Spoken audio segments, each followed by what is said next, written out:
Mwah! I-kiss. Sexy time na. Sexy Mega!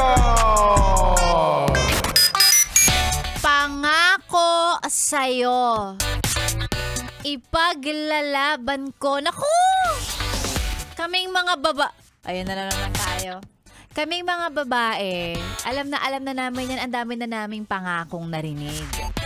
Kung gusto mong makuha ang loob, atensyon, pansin, nung nililigawan mo, o niyang niloloko mo, wag ka lang puro pangako. Ha? Wag puro pangako. Ipakita mo. Sabi nga nila, walang saysay ang mga pangako ang mga salita kung hindi naman nakikita sa gawa. O, tingnan mo, sabi ka ng sabi sa sarili mo, magda-diet ka na. Pero yung diet palaging day one. Sabi ka ng sabi, ay bukas magja-jogging ako.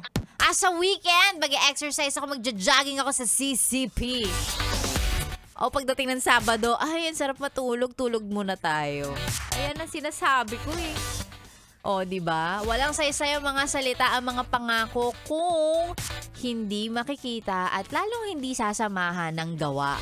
O, yung mga nagsasabi na, ay, ngayong araw na to, ngayong Wednesday, magsisipag ako.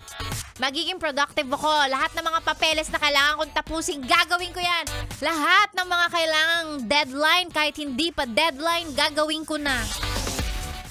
Eh, yung katabi mo sa opisina, number 1 chismosa. O, nung ang bungad sa'yo, pagdating mo sa trabaho, Mare, may chika ako. Alam mo ba, eto na nga. O, wala na, nakalimutan na. Yan ang sinasabi ko eh. Ngayong araw po ng Wednesday, lahat ng mga sinasabi natin sa sarili, ipinapangako sa ibang tao, siguraduhin na sasamahan ng gawa. Action speak louder than word. Yes, friend. Gawin mo. Huwag yung puro sabi lang. Kaming mga magaganda, alam na namin yan. Maraming nanliligaw sa amin. Sawa na kami sa pangako. Charot. Ano daw? Hoy, si Sexy Mega na po ang niyong kasama. Tuloy-tuloy hanggang mamayang tanghali ngayong beautiful Wednesday morning. Ayan, sa mga gusto magpa-shoutout, libreng-libre. Pero kung bibigyan mo ko ng 5,000, hindi kita pipigilan. Ano, gusto mo? Bigay ko na QR code ko. Ang mga pa-shoutout po ay send sa ating Facebook page, DJ Megan, Yes FM. Ako na po ang inyong kasama. Dito lang sa stasyong kayo ang number 1. This is 101.1 Yes FM. Solid! You're giving me a million reasons.